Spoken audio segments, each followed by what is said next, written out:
Hello.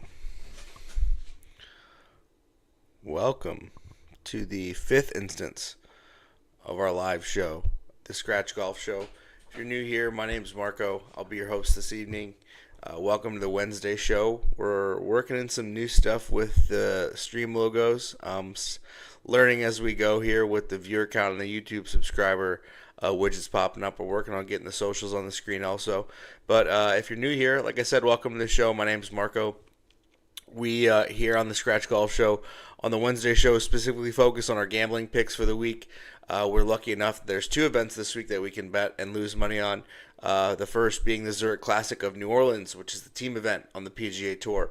And then we are going to discuss and probably take a deeper dive and spend more time on the LIV event this week, because this Zurich Classic event, the team event, isn't one of their bigger events. I mean, it's a fun event for the guys to play, I'm sure, but it's not one I'm going to spend too much time betting or talking about, just because it just seems like another event that they throw on the calendar because they want to throw one on there every week on the PGA Tour. But LIV Golf Adelaide is going to be a really fun event to watch. If you haven't given the chance to watch LIV yet, this is the time to do it this week. This is one of their bigger events of the year. LIV Golf Adelaide. It is the land down under in the sandbelt of Australia. They're playing at, I think it's the Grange Golf Club in Adelaide, Australia.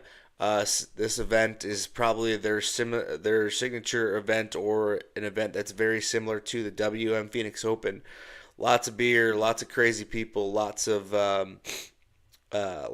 booze, lots of I'm sure crazy social media videos that we're going to see from the event this week. But either way, it's a great event to watch. From the viewer perspective, if you're into kind of the party scene, it makes interesting from the viewer perspective. So LIV Golf Adelaide is, like I said, we're going to spend a majority of the time talking and capping that this week. Some quick highlights. Rory McIlroy, I think, is being added back to the policy board. I know that he was rumored to go to LIV. That rumor lasted about a week. If you haven't got a chance to watch our video with Golf Lover UK, aka Ben, watch that. We also are actually releasing our first video series. If you're watching live, I dropped a video today. If you're not watching live, make sure you go check out. It's about a 2-minute video. We're launching our first video series on the channel called Getting to Scratch. And what I'm going to focus on is, as a scratch golfer myself, and how I've improved over the past 5 years, is getting from like a 4 or 5 handicap down to an actual 0 handicap. I'm going to try and make things simple and help the average golfer improve their golf game, from just the simplifying of techniques, trying to give simple drills that will improve a lot of aspects of people's games. We're going to launch that next week. We're going to launch our first video. We're going to try and launch our first video to the Getting to Scratch series. Next week, we're going to focus specifically on putting. I'm going to go through a few different drills, a few different things with your technique, like I said, without having to change a ton, without having to invest a bunch of money in your game. My goal for this video series on the channel is to simplify things for the average golfer as much as possible. Golf is a great game. You don't really need to oversimplify it, so I'm going to focus on a lot of things. Like I said, I don't want the viewer to think that they need to spend too much money. I don't want the viewer to think that I'm going to give you a million swing thoughts or a million swing tips, because I hate that. I hate when people do that to me. I hate when people give me tips at the range. I don't want you to tip my swing. But I'm all for helping people improve without really going too much down the rabbit hole on that. So stay tuned for that. If you're new here, like I said, make sure you subscribe to the channel so you're aware. If you haven't watched that video, like I said, it's just a quick 2-minute video detailing the series and what we're going to focus on. But to start the show, like I said, we want to detail the Zurich Classic for this week. So if you're not familiar at all with the PGA Tour team event this week, it's the one and only time that there will be team golf in the PGA Tour, at least for now, pending merger talks with LIV Golf. But it is a 2-man event this week. Essentially, there's a field of players. They pair up. They play alternating rounds of best ball and alternate shot. Rounds 1 and 3 are best ball. Rounds 2 and 4 are alt shot. alt shot does get a little deadly on Sunday, which I think it is kind of cool they do the alt shot on Sunday. Obviously, even for those guys, they hit bad shots, so it's good to see, when a team hits a bad shot, if their partner can recover. But I'm pretty sure we've seen some really, really low scores in the alt shot format.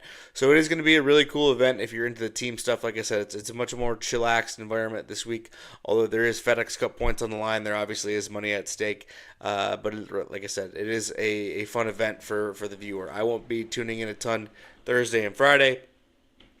Potentially maybe Saturday and Sunday. Like I said, I'll be potentially watching the LIV event, depending if I can stay up that late. So what we want to do from a gambling perspective this week to start when we're looking at the board.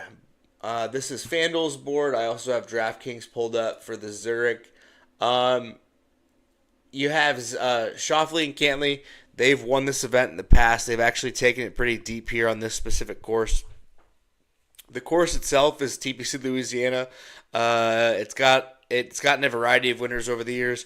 They just installed this team format a couple years ago, so it's really sort of new from the team aspect.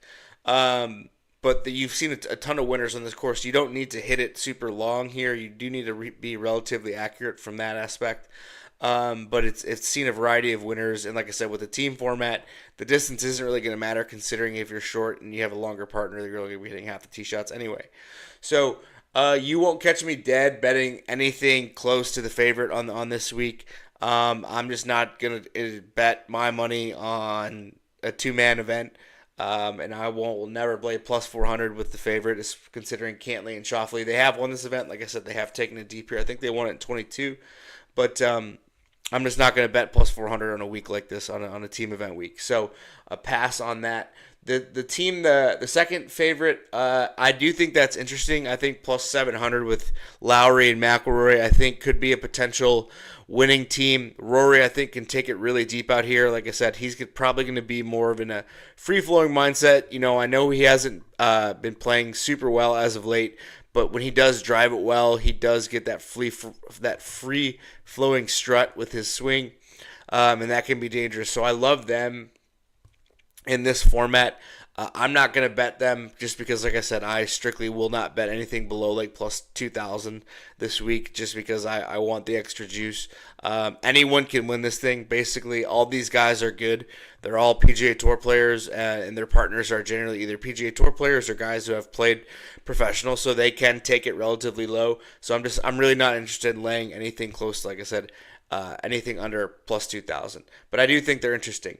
Zalatoris and Thigala, they could make a good pairing. I don't trust Willie's putting, regardless of the format, so I'm going to continue not to bet him until he's proven otherwise. Really not interested. The team of Kitayama and Morikawa, they're both flushers when they're flushing it. I've been talking about Morikawa recently. He has found a little bit of form with a couple top tens, one at the Masters, one at RBC Heritage last week, but I'm still not interested in betting him. But the next team I actually would look at. So, like I said, I'm not interested in laying anything below plus 2,000. But the one team that did catch my eye, and there's like 3 or 4 teams that I actually like this week, and I'm gonna actually place a wager on a couple of them. I have already placed a couple wagers, but I'm gonna getting better odds right now, so I might put another bet down. Team of Nick Taylor and Adam Hadwin. They're 2 Canadian guys. They're both really good friends. The Canadian guys on tour love to stick around. It's a very, very tight-knit group from the Canadian guys. Adam Hadwin famously got tackled when Nick Taylor won the RBC Canadian Open last year, the first Canadian to win it in 79 years. The Canadian Open is like the U.S. Open to the Canadian guys. It feels like they're major, so when he won it, it was really a big deal to the guys in Canada. So they're going to have a lot of team chemistry, and that's what I'm really looking for this week. Team chemistry, guys who play well off each other, guys who are hitting it well, because in the alt shot format, you obviously want to be hitting it well, considering you're only going to be hitting half the shots. So I do think you're getting some decent value at plus 2,000 with that team. I'm not going to bet them, but I do find them interesting, and I do think that they would be worth a sprinkle if you guys want to dabble on betting this week. Next, we have Tom Hoagie, Matt McNeely. Not interested. The next two are actually going to be my two plays. And it's interesting because they're two sets of brothers, one set of twins. I am going to be playing Matt and Alex Fitzpatrick, and I'm going to be playing Rasmus and Nikolai Højgaard. If you're not familiar with Matt Fitzpatrick, U.S. Open champion at 22, won at Brookline, won the RBC Heritage last week. Dude is an absolute gamer. He's a ball striker. He's an absolute golf nut. Fun fact about Matt Fitzpatrick, he literally charts every shot he's hit since he's 15. Yes, you heard me. He's charted literally every shot he's hit since he was 15. If you go back to any round, any shot he's hit, he can tell you what it was. Really fun fact. The reason why I love the Fitzpatrick brothers this week, and this is going to be an added wrinkle to my handicap when I'm betting for the Zurich, Alex does not currently play on the PGA Tour. Since Matt is a PGA Tour member, he gets to play in this event. He gets to choose who his partner is. However, if they win, Alex does get the PGA Tour exemption, and it does count as a win for him. So Matt would love to, I'm sure, play well this week. His brother is really good. His brother top 10 at the Open last year when Brian Harmon won. I'm sorry, I don't know if he top 10 or top 15 or top 20, but he played well. The dude can play. He plays in the European Challenge Tour, which is essentially the Korn Ferry Tour for the European Tour.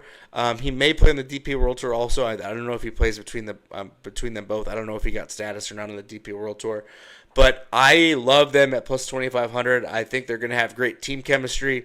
I think brothers will feed off each other. And like I said, Matt has a little extra motivation to play well for his brother to secure him PGA Tour membership for the next 2 years. And Matt is playing well too. Matt was playing well at the Masters. He played well at Sawgrass, so he is in somewhat form. Like I said, you're getting a major champion, and like I said, a little added extra wrinkle is that if they do win, they do receive the full exemption. The other set of brothers that I'm playing, similar type of cap here, Rasmus and Nikolai Højgaard. If you guys aren't familiar with these guys, Nikolai currently plays in the PGA Tour. He played in the Ryder Cup in Italy in the fall. He was a Ryder Cup rookie. They both have won multiple times on the European Tour, the DP World Tour.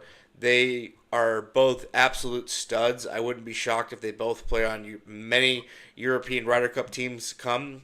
They are Danish, they are twins, and they are absolute sticks. These guys stripe it. They are really, really good players. They're not very well known yet unless you watch European Tour golf like me at like 5 a.m. when you can't sleep. But I love these guys this week. I think they're an intriguing pairing. Like I said, similar to the Fitzpatrick brothers. I think these guys are going to have brother chemistry.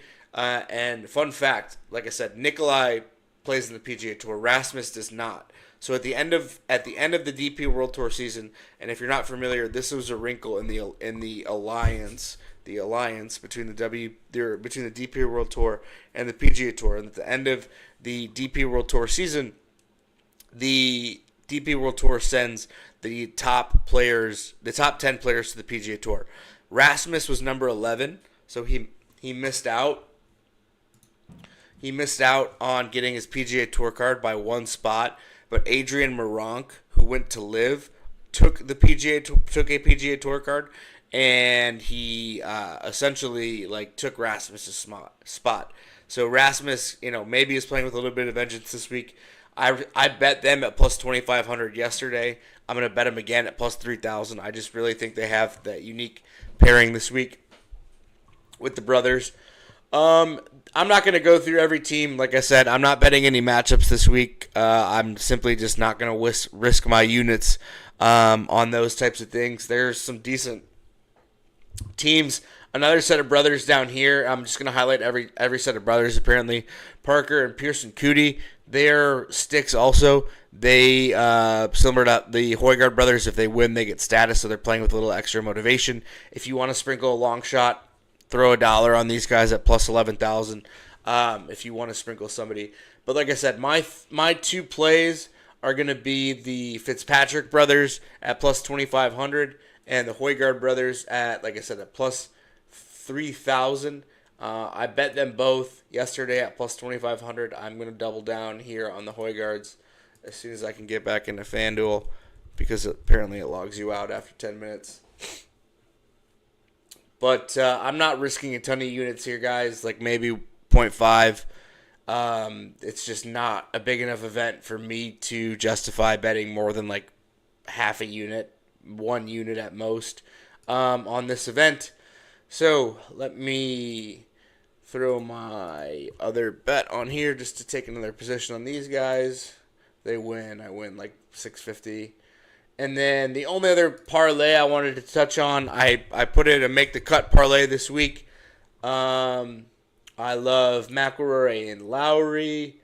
I love the Fitzpatricks. I love the Højgaards. And I love Joel Damon and Keith Mitchell. Plus 372. I put it in last night at plus 375. But if you want to make the cut parlay, McElroy and Lowry, those guys aren't missing the cut. I love both of these sets of brothers. They should make the cut. And these guys are a fan favorite, Joel Damon and Keith Mitchell. So if you want to make the cut parlay at plus 372, I put that in last night. So those are my plays. If I do decide to do a matchup, if I do find any value, I'll tweet them out. Make sure you're following us on X at Scratch Golf Show. If you're not watching this live, make sure you like, comment, subscribe to the stream, share the video, share the stream, subscribe to the YouTube. Follow us on Instagram at the Scratch Golf Show on Instagram. I'll post a lot of my plays there, and I'll post a lot of small clips there as well. So anyway, final card: Fitzpatrick's plus 2,500, Højgaard's plus 3,000, and the make the cut parlay plus 372. All right, now that we're done with the PGA Tour event, let's jump into LIV Adelaide, which I'm much more excited to talk about this week.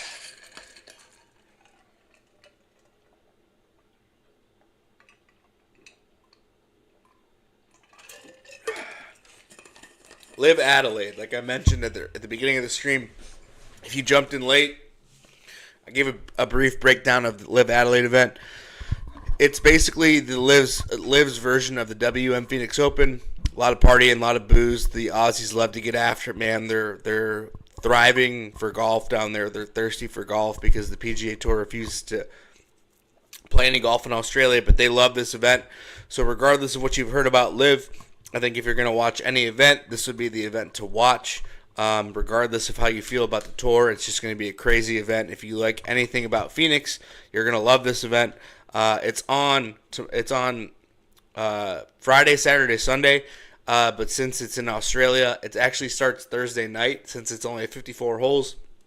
If you're unfamiliar with LIV, they go 54 holes versus your traditional 72 holes.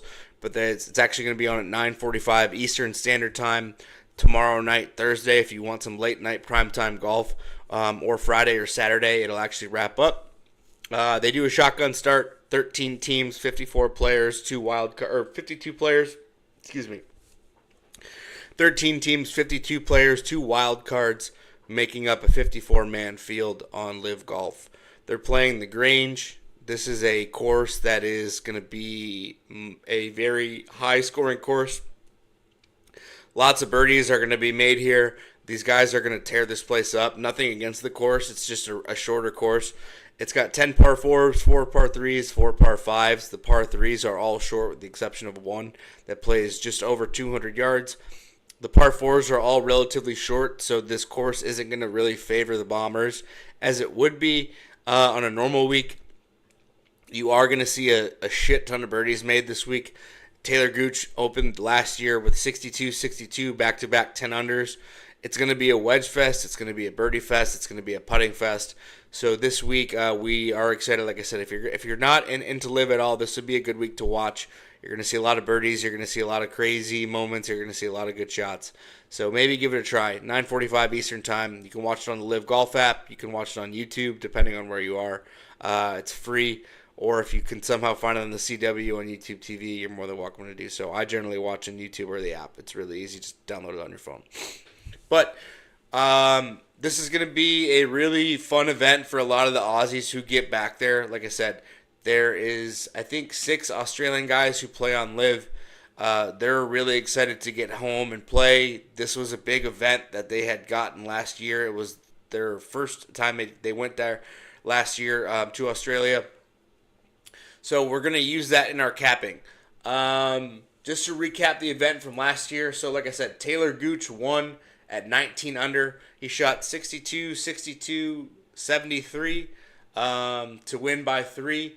You can see the scores. Like top 15 was 12 under. So if you basically went 68, 68, 68, you barely cracked the top 20, which is insane considering that you're shooting 12 under over a 3-day span. But like I said, this is going to be a birdie fest this week. The scores, like I said, 6 under, 5 under. You're going to have to make a lot of birdies to keep up. So here's the board. Since you can't bet LIV in technically legally in Michigan, I don't have odds. You can find odds via DraftKings, via FanDuel, and other states if it is legal to bet LIV in your state. But for the outright winner, I'm going to try to stick to outrights and LIV. I don't really like doing top 10s just because I don't have another book to shop. But if you want to somehow bet, and if you have a bookmaker or something like that, and who offers LIV odds, you're more than welcome to do so. But here are the odds for the outrights, brought to you by Bovada. This is what I do bet. If I do bet it through somebody, I'll use Bovada odds. So the favorite coming in, Jon Rahm. Not that that's a surprise. Jon Rahm is still a top 5 player in the world, regardless of how he has been playing as of late. He obviously didn't play well at Augusta. I got absolutely spanked by Scotty. Just like really everyone else on LIV, no one on LIV really played super well at Augusta. But Jon Rahm is your leader at plus 650. I want to say that I want to bet Jon Rahm this week. If you know me, you know I don't like betting favorites. I don't like giving those out to the people. I gave one out for the Masters famously, and Scotty won, plus 450. Really short odds, but if you unit sized up, it hit for you. I think Rahm's intriguing this week. I don't know if I'm going to play him. I may sprinkle him. It just feels like Rahm's due. He's played really well on LIV this year. I think he's had one finish outside the top 10. It seems like he's in contention every week. His team, Legion 13, which if you're here for some team content or some team capping, wrong channel. I'm not going to even sniff the team stuff or touch it. Not for me. I'm not going to bet it. I have no interest in betting it. I have no interest in watching it. So his Legion 13 team has won. Like I said earlier, 13 teams. Each team is encompassed of 4 players. They add those scores up at the end of the week, and they have a team winner outside of the individual winner. It just feels like Rahm's due. Whether it's this week or one of the next coming up, he's going to get a win on LIV this year. I don't love him in a birdie fest. I think he has shown an interest.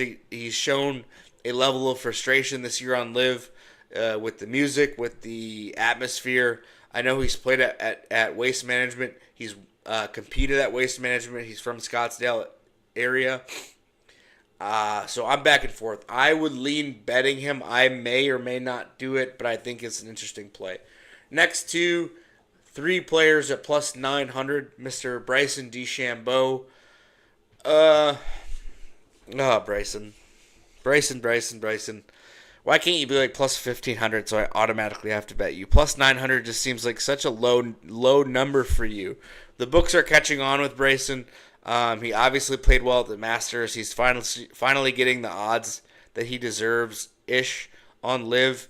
A lot of people like him this week. I'm not going to bet him.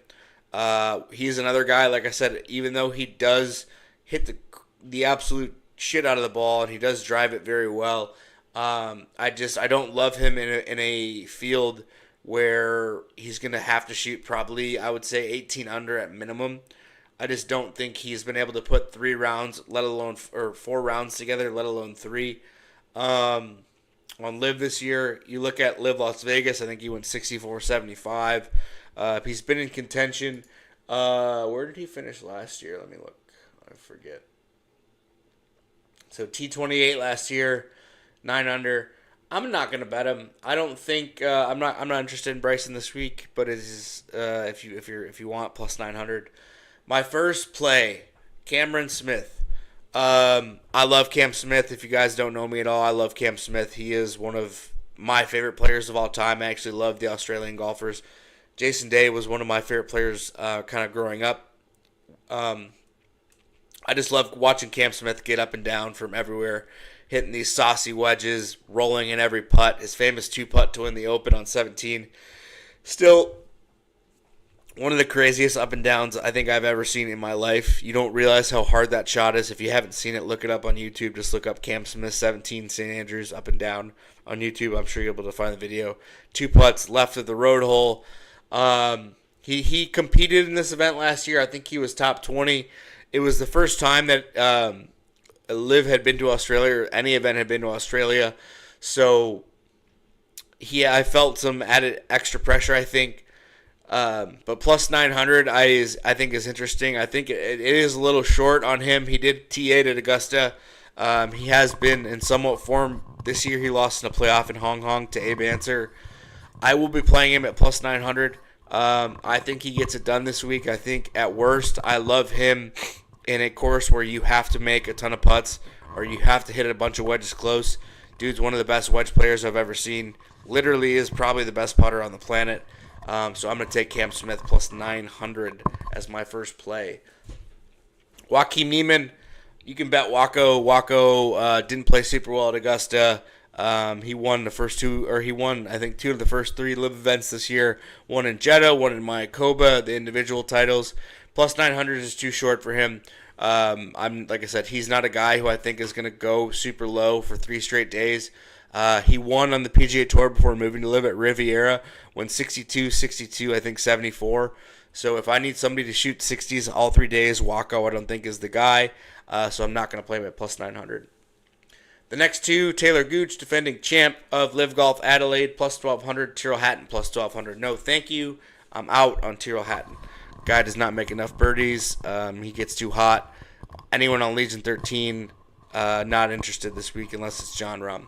Especially at plus 1,200. That is way too short for Hatton. I'm sorry. I'd rather bet Brooks Koepka or anyone else behind Hatton at way better odds. Taylor Gooch is interesting. Plus 1,200, 12-1 in your money. Guy won last year. He hasn't won on LIV this year. Won 3 times on LIV last year. Won the LIV individual title last year. Is a guy who kind of found his confidence going to LIV. He's made a couple questionable comments about LIV and the Ryder Cup and stuff with the PGA Tour, but regardless, the dude can game. I mean, he won on the PGA Tour before going to LIV. He's won 3 times on LIV. He's gone low to win on LIV. Like I said, he went 62 last year. His caddy is actually Australian. Credit the guys at Tour Junkies. If you guys don't know who the Tour Junkies are, make sure you go give them a follow. They do a really good job capping. If you are watching live, they do some live stuff too, so go check them out. But I watched their show last night. They mentioned this, but his caddy is Australian. He mentioned that last year. That helped him a ton because in Australia, it is a way different type of golf than we play here in the States. Way different than we play here in Michigan. If you're watching in Michigan, if you're watching outside of Michigan, the sand belt is very firm, very fast. Think British Open type courses where it's going to hit and run. You want to get the ball on the ground. You want bump and runs. You want flat, hard surfaces in the sand belt in Australia. So I love Taylor Gooch this week. I'm not going to bet him just because I think it's hard to win back-to-back events. I had that same type of cap with John Rahm at the Masters, but I think he is interesting at 12-1. If I was going to pick one of the 5 that wasn't Cam Smith in the top 6, would probably take Gooch at 12-1 out of before Bryson or Rahm or Niemann. So yeah, I wouldn't say like North Carolina, but just firm, very fast. A lot of sand. I would say almost like Pinehurst. Yeah. I guess, well, there you go, North Carolina. All right, so our first play, Cam Smith, lean Taylor Gooch as a play. Dustin Johnson, no thank you, plus 2,000. I have PTSD from betting him at Augusta at 40-1. My man went 78-79, cost me like 3 units betting a matchup. Cost me betting a unit, betting him as at the Masters. Not interested in Mr. Dustin Johnson. The next 2 guys I do think are interesting. I love Louis this week. I love Louis at 22 or at 20-1. Excuse me. Louis is going to be my next play, guys. I love Louis this week. I love Louis in general. Louis has one of the literal best swings I have ever seen. The smoothest swing on tour. The guy famously only won one major. He should have what seems like 5 or 6. I think one of the few people to finish the second career Grand Slam. And what I mean by that, he's finished second in all 4 majors. Coming off a good showing at the LIV Miami event, he was in contention until making a triple bogey, which if you watch the LIV Miami event, that Doral course, you can make triple on any hole with really one bad swing. Won twice in the DP World Tour last year in South Africa. Louis, when he finds form, he generally grabs wins in bunches. He's definitely due for a LIV win. So I love Louis this week at 20-1. I love Louis when he plays the Open Championship. I did discuss how this course, firm and fast, similar to the Open Championship. Give me Louis at 20-1 as my second play. Louis and Cam Smith. Abraham Answer, 25-1. Another guy who hits low balls. Another guy who likes to get the ball on the ground. Another guy who's a really, really saucy wedge player. Another guy who can take it deep. 25-1. I would play him if I had an expanded card. I am not going to, simply on the fact that he's already won this year. He's only won like 3 times around the world, including the PGA Tour and LIV. He is Mexican, so I love him for that he does represent my home nation. He's actually from the Valley in Texas, which is where my family is located. So props to him. I love Abe Answer, but I'm not going to be betting him this week. I do find him interesting. The next 3, Brooks Koepka, Dean Burmester, Paul Casey. I'm out on Brooks. He did not play well at the Masters, did not play well at LIV Miami. I don't know what happened. I was super high on him at Augusta. I loved him. I really thought we're going to get a Brooks major run here. He does want to. He does play well in LIV events. He does get up for them. He does want to win them. The guy is a competitor. Doesn't get up for them as much as he does for majors, in my opinion. But I'm out on Brooks at 25-1 regardless. The guy has just scarred me at Augusta. So if he wins this week, good for him. Not interested. He's also not a guy who can take it super deep. He's not a guy I love in a field that you're going to need to get to 19, 20 under. If you look at all Brooks's wins, a lot of them have come from that 10, 12 under, 8 under, those tough conditions. Brooks isn't a guy who's going to make a ton of birdies, so I'm out on Brooksy. Burmester, I'm out on. It is a course that he could play well at. I'm out on him because he just won at LIV Miami. It's really just hard to win 2 events in a row, regardless if it's a LIV event, PGA Tour event. Back-to-back wins is hard to do. He actually did do that. He won 2 wins in a row on the DP World Tour, similar to Louis at the end of last year. But I'm out on him. I'm just not going to bet him simply because I don't want to bet him at 25-1. He's not a play that I'm interested in. Patrick Reed. Patrick Reed. I'm not the biggest Patrick Reed fan, but the guy's got a questionable past. But regardless, him at 25-1. He T3'd last year, I want to say. Let me double check the leaderboard from last year. Yes, Mr. P. Reed, 1 under, 7 under, 7 under. So if he had a halfway decent round 1, he could have won. The guys at Tour Junkies really like him this week. I thought about betting him just because they bet him. I'm not going to do it, but I wouldn't hate it if you did at 25-1. He's due for a LIV win. He played well at the Masters. Not that you would know because they didn't show him at all on coverage. Not that I blame him. I don't really want to see him on TV either. Not a Reed guy.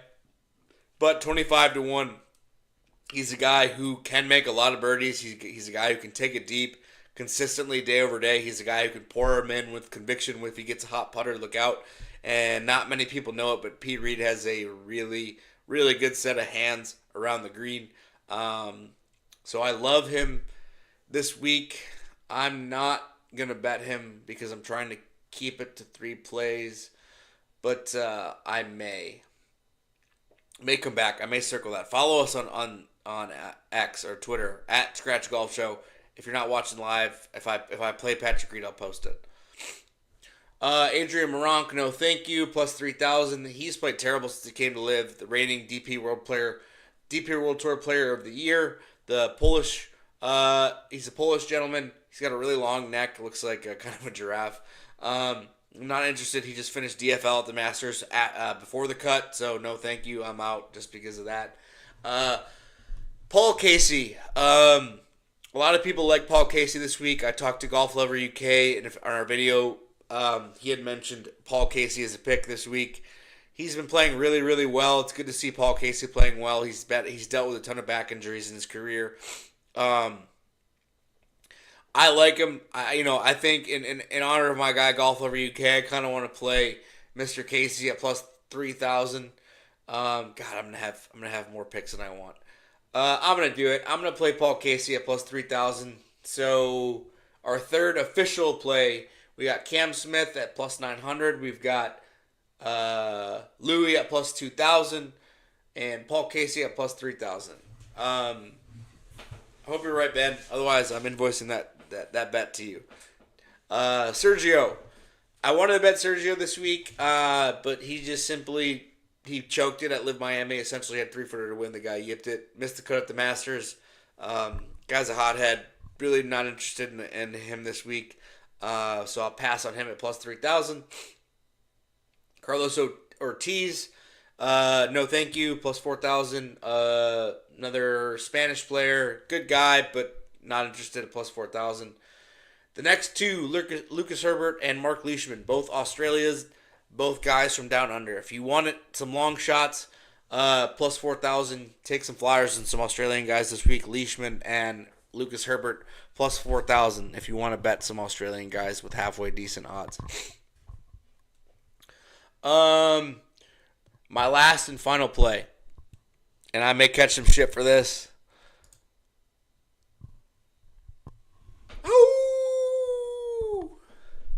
We're rolling with Matt Wolff. I fucking love Matt Wolff, man. I love that unique, goofy swing. The dude absolutely strikes it. He hits the absolute crap out of the ball.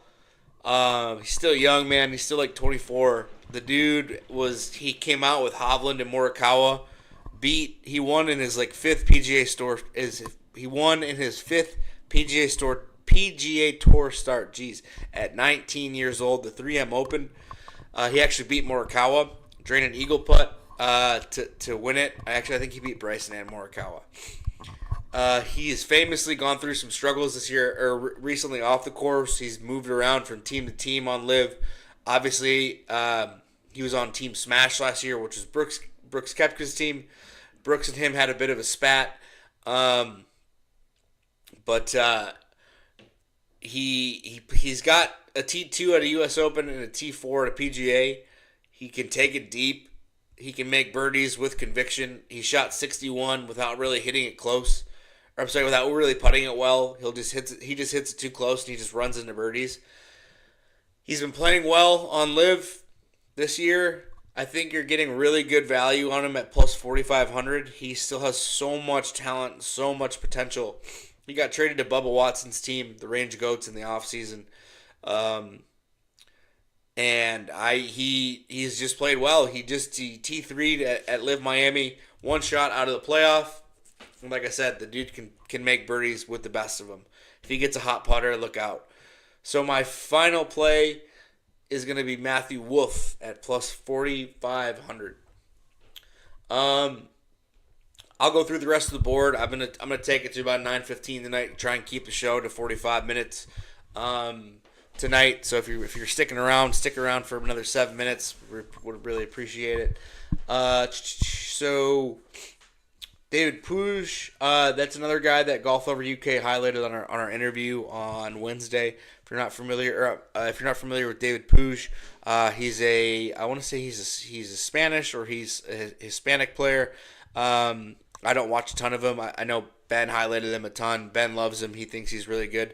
I think he's won on the Asian Tour. He's taken it deep on a couple events on the international series. So if you want to take a flyer, David Puig plus 5,000 is interesting. Similar to Matt Wolff, he's got a bunch of talent. Doesn't get the recognition he deserves, like Nick Dunlap or some of the other amateurs like Gordon Sargent or Ludwig, just because he simply doesn't play on the PGA Tour.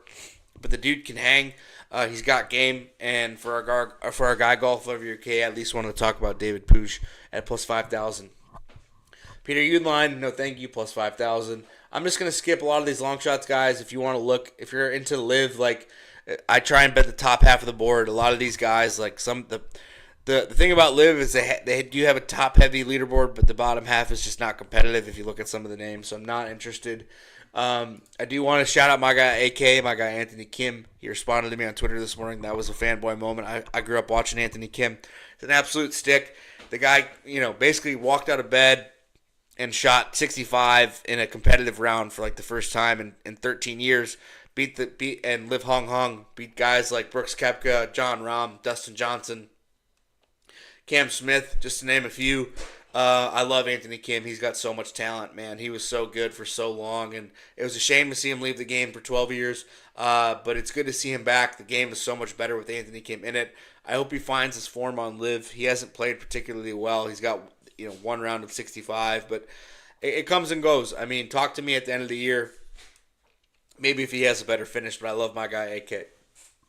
So that's it for the betting card. So just to recap, if you missed the PGA Tour Zurich bets, we're betting the Fitzpatrick brothers, Matt and Alex Fitzpatrick, plus 2,500. The Højgaard brothers, Rasmus and Nikolai Højgaard, plus 3,000 to win the Zurich. If you want a favorite, McIlroy Lowry, plus 750. We have the Make the Cut parlay, which is McIlroy and Lowry, Højgaards, the Fitzpatricks, and Joel Damon and Keith Mitchell plus 372. I already put tickets in on that. And then, like I said, for LIV Adelaide, we have Cam Smith at plus 900, Paul Casey at plus 3,000, Louis at plus 2,000, Matt Wolff at plus 4,500 for our plays for the week. So I'll post these on Twitter, guys. If you haven't seen it, if you're watching this live, please share, comment, like, subscribe, the usual. But I'm going to wrap up the show. I think I wrapped up a little early. So thank you for coming and hanging out. Our Wednesday show, gambling, LIV Golf Adelaide preview, Zurich Classic preview, guys. Thank you so much. I love doing this. Stay tuned. Like I said, for our upcoming video series, Getting to Scratch, I'm going to drop our first video next week on putting. So stay tuned. Make sure the notifications are on so you can improve your putting. But thanks, guys. I appreciate it. Have a good night.